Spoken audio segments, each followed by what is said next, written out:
तर आज मकर संक्रांतीच्या दिवशी आज माझ्या बरं हे होईल मला वाटलं पण नव्हतं. काय झालं दाखवते मी तुम्हाला. तर त्यासाठी व्लॉग पूर्ण एंडपर्यंत बघा. तर व्लॉगची सुरुवात ॲज युज्युअल नेहमीप्रमाणे कामाला जाण्यापासूनच होत आहे आपली. Outfit check. Happy Makar Sankrant. तिळगुळ घ्या, गोडगोड बोला सगळ्यांनी. आमचा तीळ सांडू नका, आमच्याशी भांडू नका. तर इथे आमच्या सिनियर स्टाफ आमच्यासाठी तिळगुळ घेऊन आलत्या. तर त्या आम्हाला तिळगुळ वाटत होत्या आणि सांगत होत्या आमचं तिळगुळ सांडू नका, आमच्याशी भांडू नका. आणि इथे मी थोडीशी ओव्हर ॲक्टिंग करते, स्नॅपचॅटच्या फिल्टरचं फ्लेक्स करते.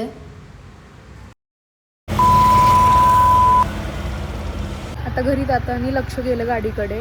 बसल्या बसल्या कोणीतरी बाहेर गाडीचा आरसाच वाकडा गेलाय. बापरे, मकर संक्रांतीच्या दिवशी असं करावं का माझ्यासोबत? आता असंच जावं लागेल, गाडी खराब झाली आहे. सो या, that's it for today. Thanks for watching.